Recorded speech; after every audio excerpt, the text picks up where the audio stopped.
সদস্য হুজুর তিনি একবার বাড়িতে যাবেন, বসতে বসতে রাত হয়ে গেল। নৌকায় করে তিনি যাবেন, নৌকা ফেরি ঘাটে ঘাটে মানুষজন লাগায়। হুজুরের ঘাটটা হলো অনেক দূরে, হুজুর একদম শেষ বর্ডারে। মাঝি হুজুরকে দেখে চিনে ফেলছে। হুজুর বাড়ি যাবেন বলে, হ্যাঁ। রাত হলো কেন? কয় জরুরি কাজে এসেছি। চল বাবা চল। মানুষজন ঘাটে ঘাটে নামলো, আল্লাহর ওলিকে নিয়ে মাঝি রওনা দিল। রাত বেজে গেল প্রায় 12টা 1টা। এই অবস্থায় মাঝি কয়, হুজুর কোনো টেনশন নাই, আপনি একা হলো আমি আপনাকে বাড়ি পর্যন্ত পৌঁছায় দিব। আল্লাহর ওলি বললেন, ঠিক আছে চলো। সামনের দিকে চলতে লাগলো, চলতেছে চলতেছে। হঠাৎ করে আল্লাহর ওলি বলতেছেন, বাবা মাঝি শুন, আমাকে আমার বাড়ি পর্যন্ত নেওয়া লাগবে না, এই জায়গায় তুমি আমাকে নামায় দাও, পায়ে হেঁটে বাড়ি যাব। মাঝি বলতেছে, হুজুর এই জায়গায় যদি নামেন বিশাল বড় একটা হাওর, আপনাকে পায়ে হেঁটে বাড়ি যাওয়া লাগবে। প্রচন্ড শীত, ঘন কুয়াশা, কেন কেন আপনি এই জায়গায় নামবেন? নামার প্রয়োজন নাই, আমি আপনাকে বাড়ি পর্যন্ত পৌঁছাবো। আল্লাহর ওলি বললেন, বাবা তুই এত কিছু বুঝবি না রে বাবা, আমার এই জায়গায় নামায় দে, এখানেই আমাকে নামা, আমি পায়ে হেঁটেই বাড়ি যাব। হুজুর নৌকা যাবে ঘাটে, পায়ে হেঁটে কেন? হুজুর ধমক দিলেন, বেটা সব কথা সব জায়গায় প্রশ্ন করবি না, নামা। মাঝি নামায় দিছে। মাঝি কয়, আমারও মনে মনে শখ জাগলো, কেন হুজুর এখানে নামলেন? আমিও পিছনে পিছনে দেখব, আমিও পিছনে পিছনে দেখব, কোনো কারণ ছাড়া নামার কথা না। কে পায়ে হেঁটে কষ্ট করবে? নৌকা যাবে ঘাটে, এরপরও কেন নামলেন? আমি নিজে দেখব, নিজে দেখব। হুজুর নামছেন, মাঝিও পিছনে পিছনে নামছে। হুজুর টের পান নাই, টের পান নাই। কুয়াশার রাত, প্রচন্ড কুয়াশার সামনে কে আছে কিছু দেখা যায় না। ওই অবস্থায় মাঝি সেও পিছনে নামছে। মাঝি তো পিছনে নাইমা নাইমা হুজুরকে সর্বদা ফলো করতেছে। আল্লাহর ওলি তিনি তো আর পিছনে ফলো করেন না, সামনের দিকে যাইতেছেন। হঠাৎ করে মাঝি তাকায় দেখে, আল্লাহু আকবার, নামাইলাম আমি মানুষ একজন, কিন্তু এখন তার ডাইনে বামে এত মানুষ, এরা কারা, কি এদের পরিচয়? আমি নামাইলাম একজন, আর এখন এত মানুষ, এরা কারা? আমার ভয় লাগলো, কলিজায় পানি নাই, পানি নাই, পানি নাই। ভয় অস্থির, তবু সাহস করে আগাইতেছি।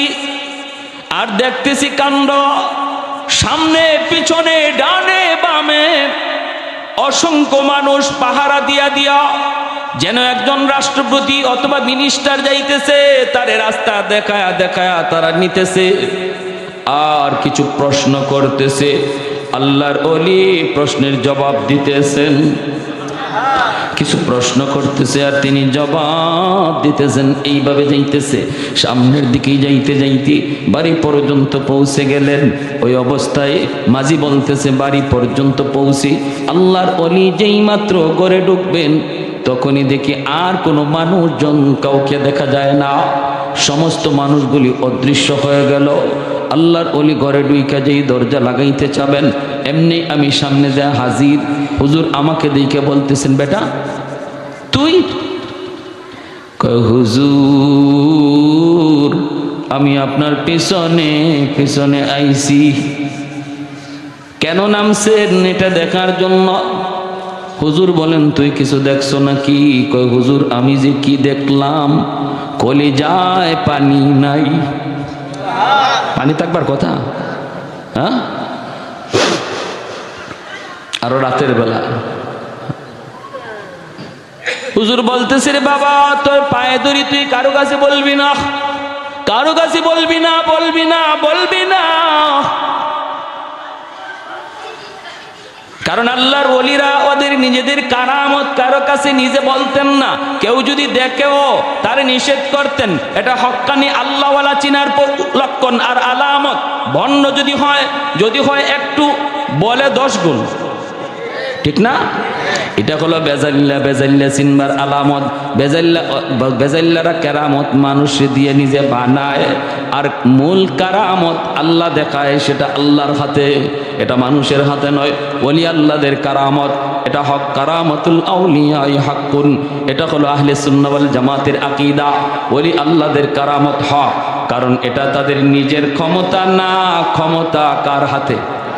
জোরে বলেন। নবীদের মুজিজা, নবীদের কোনো যোগ্যতা না, এটা আল্লাহর হাতে, ঠিক কি না? আল্লাহ যখন চায় তখন দেখায়। ওলিদের কারামতকেও আল্লাহ যখন চায় তখন দেখায়।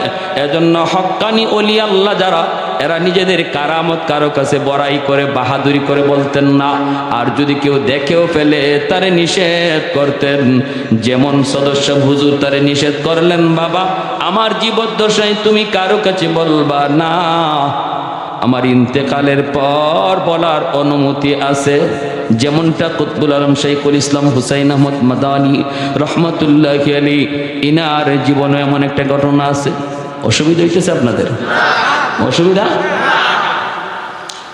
হুসাইন আহমদ মাদানী রহমতুল্লাহি আলাইহি নাম শুনছেন তো? সদস্য হুজুরের উস্তাদ, হাফিজ হুজুর রহমতুল্লাহি আলাইহি উস্তাদ, দারুল উলুম দেওবন্দের সূর্য সন্তান, যে মাদানী আলাইহি রহমা আমাদের সিলেটের মানুষকে খুব ভালোবাসতেন। রমজান মাস ইনি সিলেট কাটাইতেন, এতেকাফ করতেন সিলেট। আবার রোজার ঈদটা তিনি আমাদের গ্রামের মানুষের সাথে ইয়া করতেন। কুতবুল আলম শহীদ হুসাইন আহমদ মাদানী রহমতুল্লাহ, যিনি 18 বৎসর মায়ার নবী রওজা শরীফের কাছে বইসে হাদিস পড়াইছেন। আল্লাহর নবীর শোনায়া শোনায়া 18 বৎসর হাদিস পড়াইছেন। ওনাকে একজন মানুষ, সাধারণ মানুষ, কোন মজলিসে দেখলেই দূর থেকে বলতো বাতা দেউঙ্গা, বাতা দেউঙ্গা, বলে দিব, বলে দিব। আর এই আওয়াজটা যেই মাদানী রহমতুল্লাহি আলাইহির কানে আসতো, ইনি চমকে যাইতেন। কে কইতেছে? কইয়া দিমু, কইয়া দিমু, কইয়া দিমু। বাংলা বুঝেন তো? কইয়া দিমু মানে কি? কইয়া বইলা দিমু। হ্যাঁ, মাদানীকে দেখলেই কইতো কইয়া দিমু, কইয়া দিমু। মাদানী সমস্ত মানুষকে এইভাবে ধাক্কা দিয়া সরাইয়া, সামনে যারা উলামায়ে কেরাম থাকতেন সব এমনি ধাক্কা দিয়া সরাইতেন, সরাই দৌড় দিয়া তার কাছে আসতেন। আইসেই বুকে বুকে বুক লাগাইয়া জাবরাইয়া ধরতেন আর বলতেন, না ভাই বইল না। যেরকম সুবহানাল্লাহ। বুকে বুক লাগাইতেন, কপালে চুমু খাইতেন আর বলতেন বইল না, বইল না, বইল না। একবার দুইবার না, হে যেখানেই মাদানী রহমতুল্লাহি আলাইহি আসবেন খবর পাইতো, উনি এখানেই যে হাজির হইতেন। হাজির হইয়া একটু দূরে থেকেই আওয়াজ দিতেন, কইয়া দিমু। আর যেই কথা কইয়া দিমু, মাদানী সব মানুষ সরাইয়া দৌড় দিয়া ওরে বুকে জড়াইয়া ধরতেন। মানুষজন তারে জিজ্ঞেস করতো, কি রে ভাই তুমি কি কইয়া দিবা? কইতাম না। মানুষে যখন জিজ্ঞেস করতো তুমি কি কইয়া দিবা? কইমু না, কইমু না। আরে আরে ভাই কি হইছে ক না, তুমি কইয়া দিমু। মদনী দৌড় দিয়ে আইসা তোমার বুকে জড়াই দেন। আমরা তোমার জিজ্ঞেস করি কি কইবা, তুমি কইমু না। ঘটনাটা কি? কইমু না, শেষ। তো কবে কইবা? সময় আসলে কইমু। ওই মদনী রহমতুল্লাহি আলাইহির ইন্তেকালের পর মানুষজন তারা জিজ্ঞেস করছে, এখন কইবা? হ্যাঁ এখন কইমু। আমি গঙ্গু, এক মাদানী আলাইহি রহমা গঙ্গুতে, ভারতের গঙ্গুতে একটা ঘরে তিনি বিশ্রাম নিতেছিলেন। আমি শেষ রাতে ওই ঘরের পাশ দিয়ে যাইতেছিলাম, হঠাৎ করে এই ঘরে একটা জিকিরের আওয়াজ শুনলাম। আমি ঘরে তাকাইলাম, ঘরে কে আমি জানি না, কিন্তু বুঝতেছি ঘরে কেউ জিকির করতেছে শেষ রাতে। তখন আমি ওই ঘরের দিকে তাকায়া দেখি ওই মানুষটার জিকিরের তালে তালে ঘরের দরজা জানালাও জিকির করতেছে। এমনকি ঘরের দেয়াল, এই যে দাফনা আছে এগুলো তেমন তো পাকা, ওই সময় তো পাকা ছিল না, কাঁচা দেয়ালগুলিও লাফাইতেছে জিকিরের তালে তালে। তো আমি তখন বাহিরে দাঁড়াইছিলাম যে কে ভিতরে এইভাবে জিকির করে, যার জিকিরের সাথে দরজা জানালাও জিকির করতেছে, তারে একটু দেখা দরকার। আমি একটু বাহিরে দাঁড়াই অপেক্ষা করতেছি, দেখি কে বের হয়। হঠাৎ করে দেখি জিকিরও শেষ, আর বের হয়েছেন তিনি আর কেউ নন, কুতবুল আলম শাইখুল ইসলাম হুসাইন আহমদ মাদানী আলাইহি রহমা। যেই উনি আমাকে দেখছেন, আমার জড়ায় ধরছেন, কিরে ভাই তুমি কিছু দেখছো? কয় দেখছি হুজুর। তখনই আমার বুক জড়ায় বলছে, সাবধান তুমি কারো কাছে কইও না, আমার জীবদ্দশায় তুমি এগুলা কারো কাছে কইও না। এই জন্য হুজুরের জীবদ্দশা আমি বলি নাই। তো মানুষজন জিজ্ঞাসা, তুমি হুজুরের কোনো মজলিসে দেখলে দূর থেকে কয়ে দিমু এইভাবে এরম করছো কেন? এরম করবো না তো কি। এরপরে আমি হুজুরে এত ভক্ত হয়ে গেছি, আমি হুজুরে না দেখলে আমার কলিজা ফেটে যায়। যখন শুনি যে হুজুর অমুক জায়গায় আসছেন, এখন হুজুরের সাথে মুসাফা করমু, বুক মিলাইমু কেমন কইরা। তোমরা উলামায়ে কেরাম হুজুরকে লইয়া এমনভাবে ভিড় দিয়া রাখো, আমরা সাধারণ মানুষ ভিতরে যাওয়ার সুযোগ আছে, আমরা দাঁড়া গেলে আমাদেরকে পাত্তাই দেও না। তোমরা লাঠি দিয়ে বাড়ি মারো, তোমরা হাত দিয়ে ঘুষি মারো। এই অবস্থায় আমি হুজুরের সাথে বুক মিলাইমু কেমনে? এজন্য বুদ্ধি বের করছি, আমার যাওয়া লাগবে না, হুজুর আসবে। আমি যাব কেন? হুজুর আসবে। এজন্য আমি যেই মাত্র কইতাম কইয়া দিমু, তখনই দেখি আমার মনের ইচ্ছা পূরণ হয়ে যায়। হুজুর তোমরা সবরে সরাইয়া আমার সাথে এসে বুক মিলা। তো সদস্য হুজুর রহিমাহুল্লাহ ইনিও বলতেন যে বাবা কইও না। কি ঘটনা? ঘটনা হলো আমি নৌকায় থাকতেই এই এলাকার জিন্নাতের সর্দার আমার কানে কানে সালাম দিয়া কয়, হুজুর আমরা দীর্ঘদিন যাবৎ আপনার অপেক্ষায়, আমাদের অনেক সমস্যা আমাদের নিজেদের ভিতরে, সবাই আমরা একমত হইছি আপনি যা সমাধান দিবেন, যা রায় দিবেন সবাই মেনে নিবে। আমরা এক বাক্যে আপনাকে মানলাম। হুজুর দয়া করে যদি একটু নামতেন, আমাদের অনেক মাসালা মাসাইলও জানার দরকার ছিল, অনেক সমস্যার সমাধানও দরকার ছিল, যদি একটু দয়া করে এখানে নামতেন, আমরা আপনাকে হাওরটা পাহারা দিয়া দিয়া বাড়ি পর্যন্ত পৌঁছাবো। হুজুর হয়তো হাঁটতে আপনার একটু কষ্ট হবে, বাকি এটুকু সময়ের ভিতরে আমাদের যা জানার ছিল আমরা জেনে নিব। আর কোনো চিন্তা নাই, রাস্তাঘাট এত অন্ধকার, এটাও আপনার চিনা লাগবে না, আমরাই আপনার বাড়ি পর্যন্ত পৌঁছাবো। যখন জিন্নাত সর্দার আমাকে কানে কানে এই বলছে, তখনই আমি নামবার সিদ্ধান্ত নিছি, এজন্য এখানে নামছি। আল্লাহু আকবার, জোরে কোন। দারুল উলুম দেওবন্দের পাশেই একটা চর এলাকা, ওই চরে মানুষজন মাত্র যায় বসবাস শুরু করছে, অল্প কিছু মানুষ, এখনো একটা গ্রামের মতো হয় নাই, মসজিদও বানায় নাই। এর ভিতরে একজন মানুষ মারা গেছে। এই মানুষটারে তারা কেমনে গোসল করাবে, এই মানুষটারে তারা কেমনে কাফন পরাবে, কেমন করে তার জানাজার নামাজ দিবে কেউ জানে না। কারণ এদের ভিতরে এমন জাননেওয়ালা কেউ নাই, আলেম নাই, কোন মসজিদ নাই, ইমাম নাই, মুয়াজ্জিন নাই, মাত্র বসবাস। মানুষগুলি বেকায়দায় পড়ে গেল। এই মানুষটারে কেমন করে তারা কবরে রাখবে, জানাজা কে দিবে? বুদ্ধি করে বলতেছে, আমরা রাস্তায় নিয়ে লাশটা দাঁড়ায় থাকি, মেন রাস্তার পাশ দিয়ে যদি কোনো মানুষ যায়, ওই যে শহর থেকে কোনো মানুষ যদি আসা যাওয়া করে, এমন একজন মানুষ যদি আমরা পাই যে জানাজা দিতে পারে এবং কাফন দাফন পড়াতে পারে এবং সে আমার মুর্দার গোসলটাও দিতে পারে, এমন কোনো মানুষ যদি পাই, তারে দিয়ে জানাজা পড়ায় দিব, তারে দিয়েই আমরা জানাজা পড়ায় দিব। পেয়ে গেল আলহামদুলিল্লাহ একজন মানুষ, দিনদার বড় নামাজি হুজুর, তিনি যাইতেছেন একটা ফ্যাক্টরিতে কাজ করেন, কর্মচারী তিনি, নির্ধারিত টাইমে তিনি ফ্যাক্টরিতে যাবেন। ওই অবস্থায় তিনি দেখেন একটা লাশ নিয়ে কিছু মানুষ রাস্তায় দাঁড়ায় আছে। তিনি বলতেছেন, ভাইরে তোমরা এখানে কি করো? মানুষজন কয়, হুজুর আমরা তো বড় বিপদে পড়ে গেলাম, আমরা মাত্র এখানে বসবাস শুরু করেছি, এখনো আমাদের মধ্যে কোনো মসজিদ মাদ্রাসা এখনো পর্যন্ত হয় নাই, আমাদের কোনো সন্তান আলেম হয় নাই, আমাদের ভিতরে কেউ আলেম নাই। এই মানুষটা মারা গেল, কিন্তু তারে কাফন দাফন কেমনে করাবো আমাদের ভিতরে কেউ তা জানে না। আমরা বড় বেকায়দায় পড়ে গেলাম, যদি আপনি একটু উপকার করতেন আমরা চিরকাল আপনার কাছে ঋণী থাকতাম। তিনি বলেন, ঠিক আছে অসুবিধা নাই, তাড়াতাড়ি করেন। তিনি কাফন দাফন সব করায়া, জানাজার নামাজ পড়ায়া কবরের ভিতরে রাখবেন। ওই অবস্থায় মানুষগুলি কয়, হুজুর একটু যদি দয়া করে আপনি কবরে নামতেন, কবরে নাইমা যদি লাশটা কবরে রেখে যাইতেন, আমরা তাও জানি না, কেমন করে কবরের লাশ রাখতে হয়, মুর্দা কেমন করে রাখতে হয় আমরা তাও কিন্তু জানি না। যদি আপনি আমাদের এতটুকু উপকার করতেন। তিনি বললেন ঠিক আছে আমি নামলাম। কবরে নামলেন। তিনি কাফন পরাইয়া কবরে নামাইয়া তারপরে সব কাজ সমাধা কইরা উপরে উইটা বলতেছেন, ভাইরা এখন তোমরা উপর থেকে মাটি দাও, আস্তে আস্তে দাও। এটা কষ্টের কোনো কাম নয়, এটা জানাশোনারও কোনো কাম নয়। শুধু দেখায় গেলাম তোমরা এইভাবে মাটি দেওয়া শুরু করো। আমার অফিসের টাইম হয়ে গেল,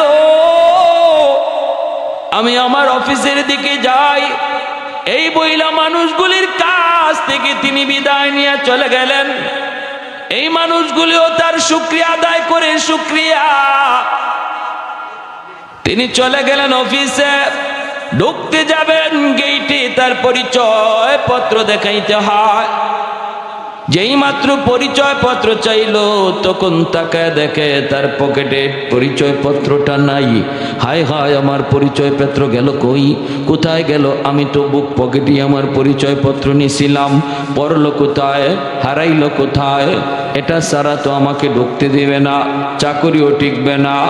তার সাথে সাথে মনে পড়ে গেল আমি যে ওই কবরে নামছিলাম, মনে হয় লাশটা নুয়াইয়া আমি যে লাশটা কবরে রাখছি ওই মুহূর্তেই কবরের মধ্যেই আমার বুক পকেট থেকে আমার পরিচয় পত্রটা পড়ে গেছে, আমি খেয়াল করি নাই। নিশ্চিত কবরের ভিতরে আমার পরিচয় পত্রটা আছে। এবার তিনি বলেন একটু সময় দাও, পরিচয় পত্র নিয়ে আসি। দ্রুত তিনি আসলেন, আইসা দেখেন মানুষগুলি কবরের উপর মাটি দিয়া তারা মাত্র রওনা দিছে। দূর থেকে ডাক দে, ভাই একটু দাঁড়াও দাঁড়াও, আমার একটু উপকার তোমরা করে যাও। মানুষজন দেখে ওই মানুষটা ওই হুজুর, হুজুর কি হলো, কেন, কি জন্য? ডাক দিয়া বলেন আমার একটা সমস্যা, আমি আপনাদের উপকার করেছি, এবার আমার একটু উপকার করুন। আমি নিশ্চিত আমার পরিচয় পত্রটা কবরের মধ্যেই পড়ে গেছে।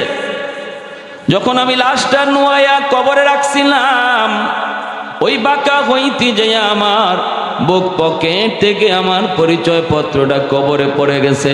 তোমরা যদি আমাকে একটু অনুমতি দাও, আমি মাথার পাশ দিয়া একটা ছোট্ট গর্ত করে হাতটা ঢুকাইয়া পরিচয় পত্রটা নিয়ে আসব। যদি আপনারা আমাকে একটু অনুমতি দেন, যদি আপনারা আমাকে অনুমতি দেন।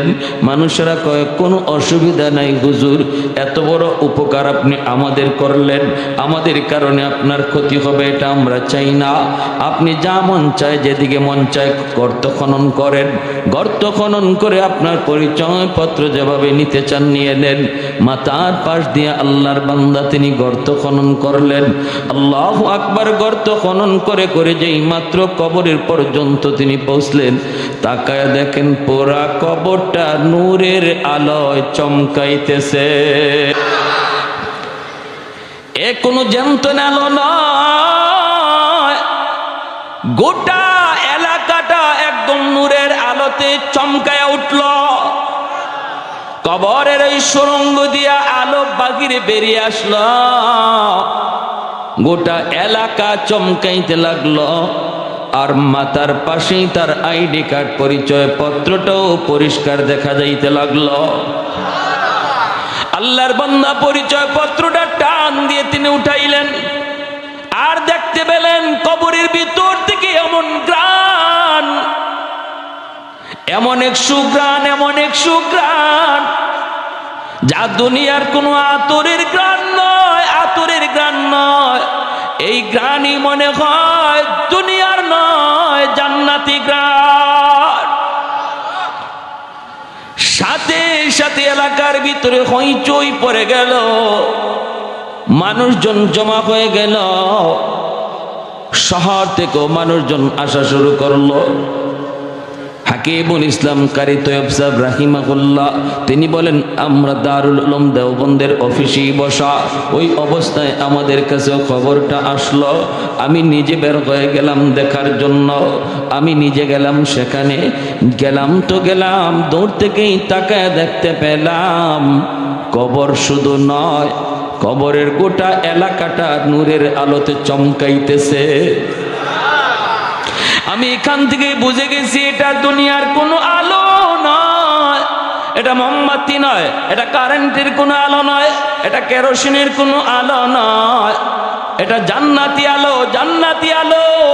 যত পাশে যাইতে লাগলাম জান্নাতি ঘ্রাণ নাকের ভিতরে লাগতে লাগলো। জান্নাতি ঘ্রাণ, জান্নাতি আলো। যত আগাইতে লাগলাম ততই নাকে আর কানে বাজতে লাগলো। চোখ দিয়া দেখতেছি, নাক দিয়া শুনতেছি, সামনের দিকে আগাইতেছি। আমার ইচ্ছা হলো আমি নিজের চোখে যায় কবরের দিকে তাকাবো। তিনি নিজে গেলেন, যায় আল্লাহর ওলি বলেন, আমি কবরের ওই গর্তটা দিয়া তাকাইলাম। তাকাইয়া আমি দেখতে পেলাম পুরা কবরটা নূরের আলোতে ঝলমল ঝলমল করে। বুঝ হয়ে গেছে এটা জান্নাতি মানুষের কবর, যারে রাখা হয়েছে ইনি জান্নাতি। কি ছিল তার নেক আমল? সাধারণ একজন মানুষ চর এলাকায় মাত্র যায় বসবাস শুরু করেছে। চলে গেলাম তার বাড়িতে খবর নেওয়ার জন্য, খোঁজ নেওয়ার জন্য চলে গেলাম। তার মেয়েটাকে জিজ্ঞেস করলাম, মা বলো না কি তোমার আব্বার নেক আমল ছিল? আমার ইয়াকিন হয়ে গেছে গো মা, তোমার আব্বা কবরে যাইতে দেরি, জান্নাতে পৌঁছতে দেরি হয় নাই। কি এমন নেক আমল, কি এমন নেক আমল ছিল তোমার বাবার? একটু বলো না। মেয়েটা তখন ডাক দিয়া বলতেছে, উস্তাদজি আমার আব্বার তেমন কোনো নেক আমল মনে পড়ে না, নজরও পড়ে না। আব্বা তো 5 ওয়াক্ত নামাজ পড়তেন, আর অতিরিক্ত আমল যা মনে পড়ে সকাল সন্ধ্যা আব্বা ওই যে তাকের উপরে মালিকের কালাম, এই কোরআনুল কারীমটা হলো আমার আব্বার কোরআন। প্রতিদিন সকাল সন্ধ্যা আব্বা কোরআন তেলাওয়াত করতেন। কিন্তু বড় কষ্টের খবর, আমার আব্বা কোরআন তেলাওয়াত জানতেন না, তিনি কোরআন পড়া জানতেন না। প্রতিদিন তিনি বের করতেন কোরআন, কোরআনের পৃষ্ঠাটা উল্টাইতেন আর পৃষ্ঠার নিচ দিয়ে আঙ্গুল ঘুরাইয়া কানতেন, চোখের পানি ঝরে ঝরে কানতেন আর আঙ্গুল ঘুরাইতেন। প্রতি লাইনের নিচে এইভাবে আঙ্গুলটা ঘুরাইতেন আর বলতেন, মালিক তোমার এই কালামের এই আয়াতে তুমি কি বলছো আমি জানি না, কারণ আমি মূর্খ, আমি পড়া জানি না, অর্থ জানি না, কিন্তু আমি 100 বিশ্বাস করি মালিক, তুমি এই আয়াতে যা বলছো আমি সব বিশ্বাস করলাম। 2 নম্বর আয়াতের নিচ দিয়েও আঙ্গুল কুরানার বলেন, মালিক এই আয়াত তুমি যা বলছো আমি সব বিশ্বাস করে নিলাম। এইভাবে প্রতিটা আয়াতের নিচ দিয়ে আব্বা আঙ্গুল ঘুরাইতেন আর চোখ থেকে টপ টপ করে পানি পড়তো, চোখ থেকে টপ টপ করে কোরআনের পৃষ্ঠায় পানি পড়তো। এই আমার আব্বার আমল জানি, আর বেশি জানি না। হাকিমুল ইসলাম কারি তৈয়ব সাহেব বলেন, আমি সাথে সাথে টান দিয়ে কোরআনখানা হাতে নিলাম, দেখি কোরআনখানা অনেক পুরাতন। কোরআনখানা আমি খুললাম, কইলা বের করলাম, বের করে দেখি আল্লাহু আকবার, পবিত্র কোরআনের প্রতি লাইনের নিচে তার আঙ্গুলের দাগ এখনো আছে, আর প্রতিটা পৃষ্ঠায় চোখের পানির ফুটার দাগ এখনো কোরআনে আছে। আর একটু জোরে কোন সুবহানাল্লাহ। मैं तालिब मौला हूँ मेरे इश्क़ निराला,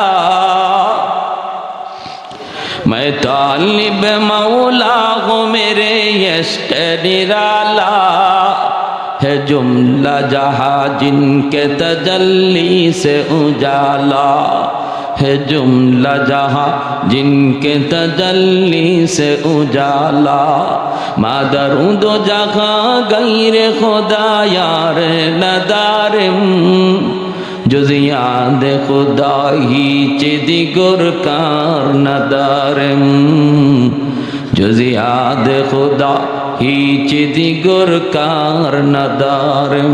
একটু জোরে সুরে কোন আল্লাহু আকবার, আর একটু জোরে আল্লাহু আকবার। এরে আল্লাহর গোলাম, যেই কোরআন আমার ঘরে রহমত আনে, যেই মহিলা ঘরে কোরআন তেলাওয়াত করে, এই ঘরে কোরআনের তেলাওয়াতের খাতিরে রহমত নেমে আসে। এক সময় মুসলমানের ঘরে ঘরে কোরআন তেলাওয়াতের আমল ছিল। ফজরের পরে বের হলে পরে ঘর থেকে তেলাওয়াতের আওয়াজ শোনা যাইত। এখন আর গ্রামে গঞ্জে তেলাওয়াতের আওয়াজ আর শোনা যায় না। শহরে বন্দরে শোনা তো যায় না, বরং শহরে বন্দরে গানের আওয়াজ ফজরের পরে শোনা যায়, কিন্তু মুসলমানের ঘর থেকে কোরআন তেলাওয়াতের আওয়াজ শোনা যায় না। যার কারণে আজকে আমাদের ঘর রহমত থেকে বঞ্চিত। মুসলমানের ঘরেও রহমত নাই, ঘরের ভিতরে অশান্তি, বাপ বেটায় অশান্তি, ভাই ভাই অশান্তি, স্বামী স্ত্রীর ভিতরে অশান্তি। হুজুর পানি পড়া দেন, পানি পড়া দেন, হুজুর পানি পড়া দেন, তাবিজ পড়া দেন, হুজুর পানি পড়া দেয়, তাবিজ পড়া দেয়। এই তাবিজ পড়া পানি পড়া কাম হয় না। এরপরে হুজুরকে গালাগালি, হুজুররা আজকালের হুজুররাও ভালো না, হুজুরদের পানি পড়ায় কোনো কাম হয় না, তাবিজ পড়ায় কোনো কাম হয় না। আগের যুগে হুজুররা পানি পড়া দিলে ডাইরেক্ট অ্যাকশন ছিল, এখন কি যে হলো, কিছুই তো হয় না। আমি বলি মা গো শোনো, এটা হুজুরের দোষ না, হুজুরের দোষ না। আগের যুগের হুজুররা যেই কোরআন পইরা ফু দিত, এখনের আলেমরাও এই কোরআন পইলেই ফু দেয়। আগের যুগের কোরআন তোমার ঘরে গিয়ে ঢুকবার দরজা পাইতো, কারণ ওই সময় মুসলমানের ঘরে কোরআন তেলাওয়াত হয়, রহমতের দরজা খোলা, আর আল্লাহর কালাম রহমতের দরজা ছাড়া ঢুকে না।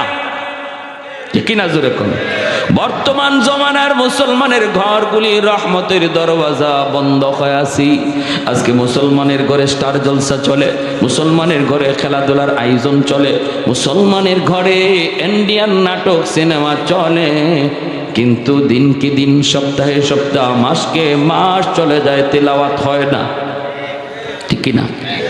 মাসকে মাস চলে যায়, কোরআন তেলাওয়াত হয় না। টেলিভিশনের পর্দা আছে, টেলিভিশনের কভার পাওয়া যায়, অথচ আল্লাহর কালাম কোরআনের বস্তুনি পাওয়া যায় না। আল্লাহর কোরআনের উপর ধুলাবালি পড়তেছে, অবহেলায় কোরআন পড়ে আছে আমার ঘরে।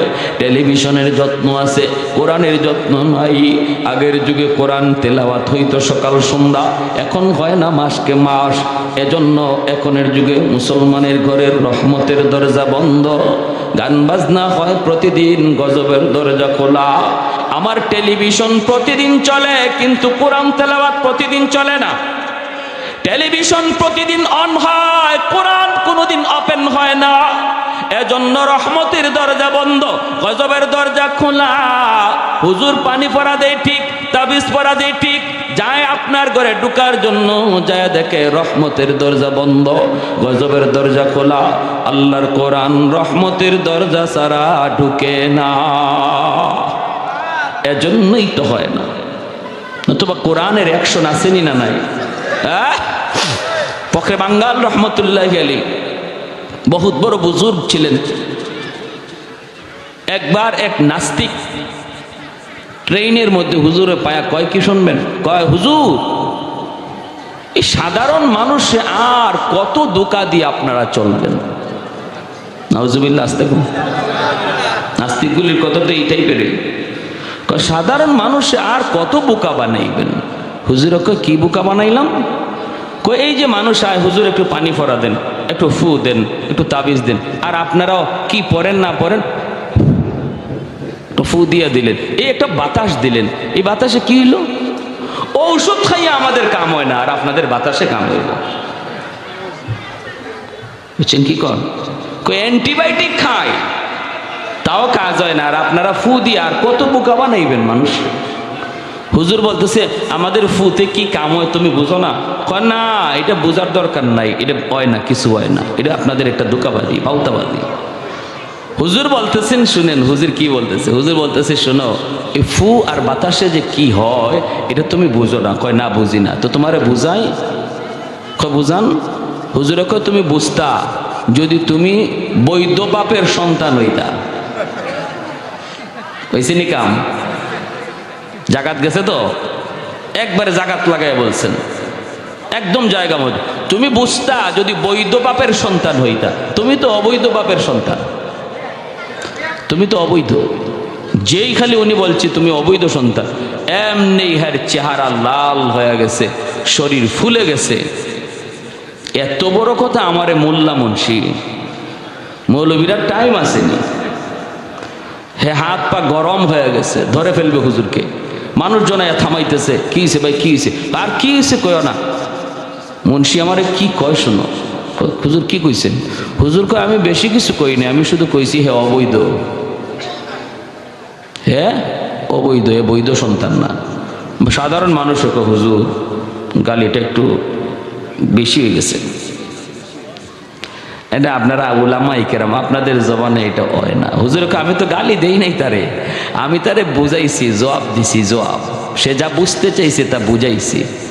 হুজুর মানুষকে কি বুঝে বুঝতে চাইছে আর আপনি কি বুঝাইছেন? বুঝতে চাইছে ফুতে নাকি কিছুই হয় না, ওর অ্যান্টিবায়োটিকও নাকি এর ঘুমায় না। এই জন্য আমরা যে ফু ফা দেই এগুলা বাউতাবাজি ধোঁকা, হ্যাঁ এটা বুঝে না, তার একটু বুঝাইলাম। কেমনে বুঝাইছেন? দেখেন আমি তার একটা ফু দিছি, গালি দিছি। গালি মানে একটা ফু, গালি মানে একটা বাতাস, ঠিক না? আমি কি তারা মারছি? আমি কি তার গায়ে হাত তুলছি?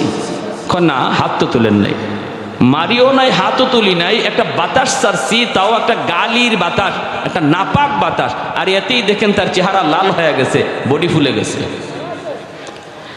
একটা নাপাক বাতাসের মধ্যে যদি এতটা আসর থাকে যে তার বডি ফুলায় দেয়, চেহারা লাল বানায় দেয়, আল্লাহর কোরআন পাক, কোরআন পড়ে বাতাস ছাড়লে যে আসর হয় এটা বুঝাইলাম। আমার কথা বুঝছেন আপনারা?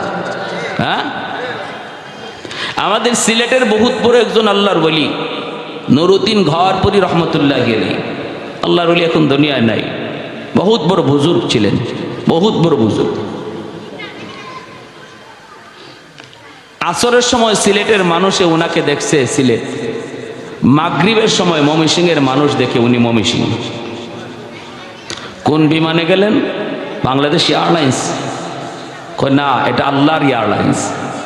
জিন্নাত ওনার তাবে ছিল, জিনরা ওনাকে বিভিন্ন সময় বিভিন্ন জায়গায় পৌঁছাই দিত। এত বড় বুজুর্গ ছিলেন, জিন্নাতদের অত্র এলাকার বিচারক ছিলেন। তো শনি মঙ্গলবারে ইনি ফু দিতেন, শনি মঙ্গলবারে পানি পড়া দিতেন। পানি পড়া, আপনারা পানি পড়া বুঝেন? হ্যাঁ, হাজার হাজার মানুষ শনি মঙ্গলবারে পানি পড়া নেওয়ার জন্য গহরপুর আসতো সিলেট। আর মাদ্রাসার সামনে বিশাল একটা পুকুর। তো হুজুর ব্যস্ত মানুষ, কোন দিক থেকে কোন দিকে যান, এত মানুষকে ফু দিবেন, পানি পড়া দিবেন কেমন করে? এটারও তো একটা টাইম লাগবে। হাজার হাজার মানুষ, সবাইরই যদি ফু দিতে চান, ওনার তো আর অন্য কোনো কাজ করার সুযোগই থাকবে না। এজন্য উনি বলতেন কি, শোনো, আমি পুকুরে ফু দিয়া গেলাম, তোমরা পানি নিয়ে যাও। মাদ্রাসার সামনের বিশাল বড় পুকুরে উনি ফু দিয়া চলে যেতেন, আর মানুষ এই পুকুর থেকে এরকম বোতল বইরা বইরা পানি নিত, আর কাম হয়ে যেত। এখন একজন ভক্ত হুজুরের, খুব কঠিন ভক্ত, সে এরকম কাচের একটা জগ নিয়া, জগের মধ্যে পানি লইয়া হুজুরের কাছে আসছে। লন্ডনী মানুষ, হুজুর লন্ডন গেলে তার বাসায় থাকে। আর সে দেশে আসছে, আইসা কয়, হজরত আমার এই জগে, এই কাচের জগে আপনি ফু দেন। হুজুর বলতেছে, কেন? আমি তো পুকুরে ফু দিলাম। কয়, পুকুরে ফু দিছেন হজরত, ভালো কথা, কিন্তু আমার ইয়াকিন কম হয়। এত বড় পুকুর, আপনি এদিকে ফু দিলেন, ওই ফু ওদিকে যাবে কেমন করে? ফু দিছেন আপনি এখানে, এই ফু ওদিকে কেমনে যাবে? হুজুর বলতেছে, তুমি বুঝো না কেমনে যায়? না, আমার ইয়াকিন হয় না হুজুর, আমি আল্লাহর দোহাই, আপনি আমার খাস আমার এই জগটার মধ্যে একটা ফু দেন, এই পানি পড়াটা আমি লন্ডন নিব। হুজুর কো আচ্ছা ঠিক আছে, তোমার একিন হয় না, একিন হবে এখন। তুমি জগটা ভালো করে ধরো, জগটা ভালো করে ধরো, আমি তোমার জগে ফু দিচ্ছি। আর আমার ফু পুকুরের এক কোনার ফু আরেক কোনায় কেমনে যায় এখন বুঝে আসবে। কাচের জগটা এইভাবে ধরে রাখছে, উনি আমাদের উস্তাদগণ পাশে দাঁড়ানো, যারা নিজের চোখে দেখছেন। আল্লাহর ওলি বের হয়ে যাবেন আর বলতেছেন জগ ধরছো? ধরছি তো হুজুর। ভালো করে ধরো। হুজুর 2 হাত দিয়ে ধরছি। তো হুজুরে যাইয়েই বলেন ঠিক আছে, একটা ফু দিয়েছেন, ফু দেওয়ার সাথে সাথে এই কাচের জগ টাস টাস করে ফেটে গেল আর পানিগুলা মাটিতে পড়ে গেল। কাচের জগ টাস টাস করে ভাঙ্গিয়ে চুর একবারে চুরমার। হুজুর বলতেছেন পানি কই? হুজুর মাপ চাই, আমার বেয়াদবি হয়ে গেছে, আমি বুঝি নাই হুজুর।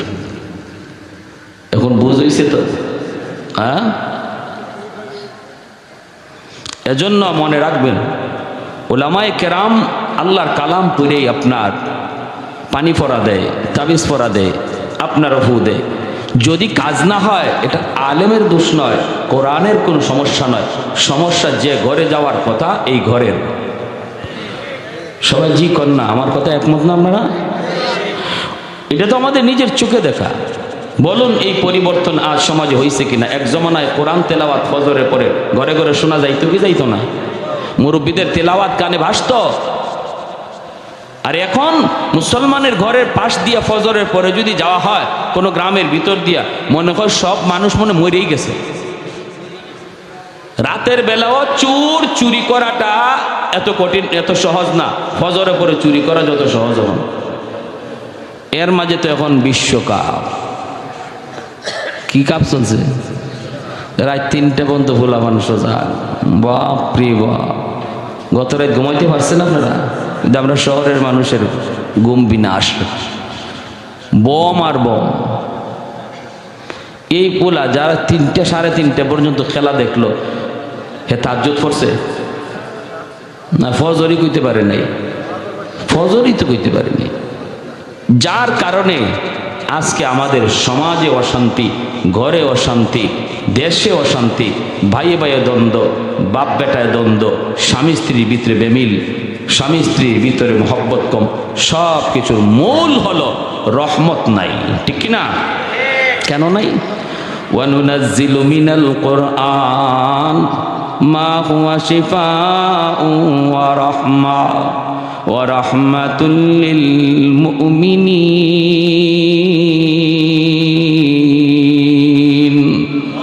আল্লাহ পাক বলে, কোরআন আমি আল্লাহ নাজিল করেছি তোমাদের জন্য শিফা বানায়া, কোরআন নাজিল করেছি তোমাদের জন্য রহমত বানায়া, রহমত। এজন্য যেই সমাজে মাদ্রাসার কদর, ওই সমাজে আল্লাহর তরফ থেকে রহমত, এই সমাজের মানুষের উপরে রহমত। আজকে কোরআনের খাতিরে গাছ থেকে ফুল হয়, ফল হয়, কোরআনের খাতিরে, কোরআনের তালিমের খাতিরে এখনো আপনারা এইভাবে ওয়াজের মাহফিলে আসেন, ওয়াজ মাহফিলের আয়োজন করেন, আল্লাহর কোরআনের কথাগুলি শুনেন, মাদ্রাসায় ছাত্রগুলি দেন, নিজের সন্তানকে পড়ান, নিজের নাতি নসাকে আল্লাহর কালাম শিখান। এখনো সমাজে এই চিত্র আছে বিদায় সূর্য পূর্ব দিগন্তে উঠে পশ্চিম দিগন্তে অস্ত যায়, এখনো গাছ থেকে ফুল হয়, ফল হয়, এখনো জমিন থেকে ফসল হয়, এখনো নদী থেকে মাছ পাওয়া যায়। আল্লাহ আমাকে সমস্ত নিয়ামত দিয়ে, রহমত দিয়ে ভরপুর করে রাখছেন। এখনো সমাজে কোরআনের আওয়াজ চালু আছে বিদায় নবী বলেন, এই কথাটা যদি তোমরা নাও বোঝো উম্মতের দল, আসমান জমিনে আর যত প্রাণীরা আছে তারা কিন্তু সবাই ঠিকই বুঝে। ইন্নাল আলিমা ইস্তাগফিরু লাহু মান ফিল আরদ ওয়া মান ফিস সামা হাত্তাল হিতানু ফি জাওফিল মা। আল্লাহর নবী বলেন, আসমান জমিনের ভিতরে আর যত মাখলুক তোমরা দেখো, ওই যে দেখো জঙ্গলের বাঘ, ওই যে দেখো জঙ্গলের ভাল্লুক, ওই যে দেখো গর্তের পিপিলিকা আর সাপ, পানির নিচের মাছ, এমনকি গাছের পাতাটা পর্যন্ত এই কথা ভালো করে বুঝে কাদের খাতিরে আল্লাহ জগৎ টিকায় রাখলো। এজন্য নবী বলে পানির নিচের মাছও সর্বদা আল্লাহর কাছে দোয়া করে, গর্তের পিপিলিকাও আল্লাহর কাছে দোয়া করে, জঙ্গলের বাঘেও আল্লাহর কাছে দোয়া করে। মালিক, সমাজে উলামায়ে কেরামের সংখ্যা তুমি বাড়ায় দাও, ঘরে ঘরে হাফেজে কোরআন তুমি কবুল করে নাও। আল্লাহ প্রতিটা সমাজে সমাজে তুমি মাদ্রাসা কবুল করে নাও, কারণ এই মাদ্রাসার খাতিরে আমি জঙ্গলের বাঘ এখনো বেঁচে আছি, এই তালেবে এলিম ছোট্ট ছোট্ট ছাত্রদের খাতিরে আমি গর্তের পিপিলিকা এখনো বেঁচে আছি, আমি সাপ এখনো বেঁচে আছি। পানির নিচের মাছ আল্লাহর কাছে এই দোয়া করে। মায়ার নবী বলেন, উম্মত, এই সূক্ষ্ম কথাটি যদি তোমরা নাও বুঝো, আসমান জমিনের শত মাখলুক তারা ঠিকই বুঝে। জোরে কোন সুবহানাল্লাহ। এজন্যই উলামায়ে কেরামকে মানুষেরা মহব্বত করে, জিন্নাতেরাও মহব্বত করে, বাঘ ভাল্লুকেরাও শ্রদ্ধা করে। উলামায়ে কেরাম যাদের খাতিরে আল্লাহ জগৎ টিকায় রাখলো, যেই কোরআনের খাতিরে আল্লাহ জগৎ এখনো বাঁচায় রাখলো, ওদেরকে দেখলে পরে বাঘ ভাল্লুকও শ্রদ্ধা করে। মুজাদ্দিদ আল-ফিসানি রহমাতুল্লাহি আলাইহিকে বাদশা আকবর জেলখানায় ছেড়ে দিল, আর ওই জেলখানার ভিতরে বাঘ ছেড়ে দিল। উদ্দেশ্য হলো এই রয়্যাল বেঙ্গল টাইগার মুজাদ্দিদ আল-ফিসানিকে কামড়ায় কামড়ায় খাবে, কলিজা খাবে, রক্ত খাবে, মাংস খাবে। বাদশা আকবর সে তাকায় তাকায় দেখবে, একটু পরে বাদশা তাকায় দেখে এত বড় বিশাল বাঘ, যেই বাঘ মানুষ দেখলে পরে হিংস্র হয়ে যায়, যেই বাঘ মানুষ দেখলে পরে কলিজা খায়, রক্ত খায়, সেই বাঘ মুজাদ্দিদ আল-ফিসানি রাহমাতুল্লাহি আলাইহির কাছে যাইয়া নিজের জিহ্বাটা বের কইরা ওনার পায়ের তালা চাটতেছে। সুবহানাল্লাহ, আরো জোরে। পায়ের ধুলাবালিগুলি চাটতেছে, পায়ের ধুলাবালিগুলি চাটতেছে। হায় হায় হায় হায়। বাদশা আকবর বলে, যারে খাওয়ার জন্য দিলাম, বাঘ তার কাছে যা সারেন্ডার করলো, যেন বাঘ তারে বহু আগ থেকে চিনে, বহু আগ থেকে যেন তারে চিনে। তাও শুধু না, খেদমত শুরু করে দিছে, পায়ের তালার ধুলাবালি চাটতেছে, পায়ের তালার ধুলাবালি চাটতেছে, ধুলাবালি চাটতেছে। ভাইয়েরা বন্ধুরা, আমাদের সিলেটের আব্দুল হামিদ সাহেব রাহিমাহুল্লাহ, রশিদপুরের শেখ সাহেব হুজুর তাকে বলা হয়। আমাদের উস্তাদদের মুখে শুনেছি, রশিদপুর চৌমুহনা শ্রীমঙ্গল চা বাগানের ভিতরে একটা চৌমুহনী আছে, এই জায়গাটার ভিতরে একটা বাঘ বাগান থেকে এসে বসা। মানুষজন বাজারে যেতে পারে না, কেউ বাজারে যেতে পারে না, বাঘটা রাস্তার মধ্যে বসে রয়েছে, কেউ যেতে পারে না, দূরে সবাই দাঁড়ায় রয়েছে। আল্লাহর ওলি বাজারে যাবেন, মানুষজন ডাক দিয়ে কই, হুজুর সামনে যায় না। বলে কেন? কয় বাঘ রাস্তায় বসে আছে। আল্লাহর ওলি তিনি আস্তে করে সামনে আগাইলেন। কুতবুল আলম শাইখুল ইসলাম হুসাইন আহমদ মাদানী রহমাতুল্লাহি আলাইহির সুযোগ্য শাগরেদ খলিফা, আর সামনের দিকে আগান। মানুষজন দোহাই দেয়, হুজুর যায়েন না, যায়েন না, হুজুর আপনি যায়েন না, হুজুর আপনি যায়েন না। কিন্তু হাজারো মানুষ দেখতেছে। আল্লাহর ওলি ওই বাঘের কাছে গেলেন, যাইয়া তিনি বাঘের কাছে যাইয়া বাঘের শরীরের সাথে নিজের শরীর লাগায়া বসলেন। বাঘটা তখনও কোনো হামলা করে না, বরং আল্লাহর ওলির দিকে তাকাইয়া লেজ নাড়া শুরু করছে। লেজ নাড়ে আর বোঝায়, হুজুর আমি আপনাকে চিনে ফেলেছি, আপনার সিনার মধ্যে আমার মাওলার কালা, আপনার সিনার ভিতরে আমার মালিকের কালা। আল্লাহ আপনার খাতিরে আমার বাঁচায় রাখছে, আল্লাহ আপনার খাতিরে জমিন টিকায় রাখছে, আসমান টিকায় রাখলো। হুজুর আমি আপনাকে চিনে ফেলেছি। আল্লাহর ওলি পাশে যাইয়া ওই বাঘের কান ধরলেন, কান ধইরা বলতেছেন, তোমাকে আল্লাহ বানাইছে মানুষের খেদমত করার জন্য, আর মানুষ আল্লাহ বানাইছে আল্লাহর গোলামি করার জন্য। রাস্তায় বৈশা মানুষকে ডিস্টার্ব দেওয়ার জন্য আল্লাহ তোমাকে বানাই নাই। তোমার থাকার জায়গা হলো জঙ্গল, তুমি তোমার জায়গায় চলে যাও। আর আশরাফুল মাখলুকাত সৃষ্টির শ্রেষ্ঠ জীব মানুষকে যাতায়াতের পথ বের করে দাও। কান ধইরা ইনি জঙ্গলের দিকে দেখায় দিছেন। আর বাঘ আস্তে আস্তে জঙ্গলের দিকে চলে গেছে। হাজারো মানুষ আজও সাক্ষী হয়ে আছে। জোরে কোন সুবহানাল্লাহ। ইন্নাল আলিমা ইস্তাগফিরু লাহু মান ফিল আরদ ওয়া মান ফিস সামা হাত্তাল হিতানু ফি জাওফিল মা। ভাইরা বন্ধুরা, জন্য উলামায়ে কেরামরে কদর করেন, নিজের সন্তানটারে আলেম বানান। জিন্নাতেরা কি করে শুনবেন। সদস্য হুজুর রাহিমাহুল্লাহ আপনাদের এলাকার কৃতি সন্তান ছিলেন। আল্লাহর বহুত বড় অলি শামসুল হক ফরিদপুরি রহমতুল্লাহি আলাইহি, গহরডাঙ্গা তার বাড়ি। ভাইরা আল্লাহর বলি, ঢাকা থেকে বাড়িতে তিনি যাবেন, নৌকায় উঠছেন, জীবনী লিখছেন। আমার উস্তাদ মালিবাগ মাদ্রাসার সুনামধন্য মুহাদ্দিস আল্লামা নাসিম আরাওয়াত শব্দ আহমদ বারকাতুহুম, তিনি একটা বই লিখছেন বাংলাতে। বইটা আপনারাও পড়বেন, কিনবেন। বইয়ের নাম হলো বাংলার হীরা মতি পান্না। বাংলার হীরা মতি পান্না। হীরা মতি পান্না, এই তিনজন দিয়ে তিনি তিনজনরে বোঝাইছেন। একজন মুহাম্মদুল্লাহ হাফিজি, আরেকজন হলেন পীরজি, আরেকজন হলেন শামসুল হক ফরিদপুরি। এই তিনজনের জীবনী নিয়ে তিনি বইটা লিখছেন। এই বইয়ের মধ্যে আমার ওস্তাদ তিনি লিখছেন, সদস্য হুজুর তিনি একবার বাড়িতে যাবেন, বসতে বসতে রাত হয়ে গেল, নৌকায় করে তিনি যাবেন। নৌকা ফেরি ঘাটে ঘাটে মানুষজন লাগায়। হুজুরের ঘাটটা হলো অনেক দূরে, হুজুর একদম শেষ বর্ডারে। মাঝি হুজুরকে দেখে চিনে ফেলছে। হুজুর বাড়ি যাবেন বলে, হ্যাঁ। রাত হলো কেন? কয় জরুরি কাজে এসেছি। চল বাবা চল। মানুষজন ঘাটে ঘাটে নামলো, আল্লাহর অলিকে নিয়ে মাঝি রওনা দিল। রাত বেজে গেল প্রায় 12টা 1টা। এই অবস্থায় মাঝি কয়, হুজুর কোনো টেনশন নাই, আপনি একা হলেও আমি আপনাকে বাড়ি পর্যন্ত পৌঁছায় দিব। আল্লাহর অলি বললেন, ঠিক আছে চলো।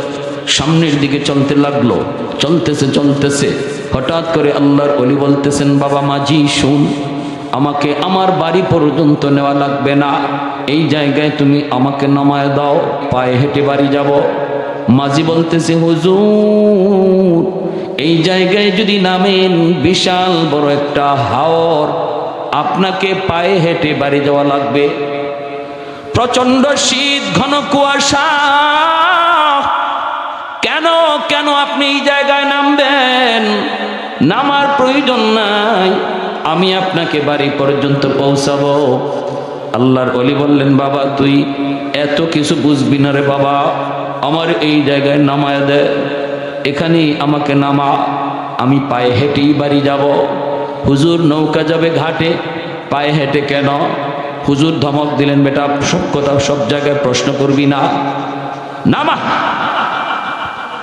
মাঝি নামায় দিছে। মাঝি কয়, আমারও মনে মনে শখ জাগলো, কেন হুজুর এখানে নামলেন? আমিও পিছনে পিছনে দেখব, কোনো কারণ ছাড়া নামার কথা না। কে পায়ে হেঁটে কষ্ট করবে? নৌকা যাবে ঘাটে। এরপরও কেন নামলেন? আমি নিজে দেখব। হুজুর নামছেন, মাঝিও পিছনে পিছনে নামছে। হুজুর টের পান নাই। কুয়াশার রাত, প্রচন্ড কুয়াশার, সামনে কে আছে কিছু দেখা যায় না। ওই অবস্থায় মাঝি সেও পিছনে নামছে। মাঝি তো পিছনে নাইমা হুজুরকে সর্বদা ফলো করতেছে। আল্লাহর ওলি তিনি তো আর পিছনে ফলো করেন না, সামনের দিকে যাইতেছেন। হঠাৎ করে মাঝি তাকায় দেখে, আল্লাহু আকবার, নামাইলাম আমি মানুষ একজন, কিন্তু এখন তার ডাইনে বামে এত মানুষ, এরা কারা, কি এদের পরিচয়? আমি নামাইলাম একজন, আর এখন এত মানুষ, এরা কারা?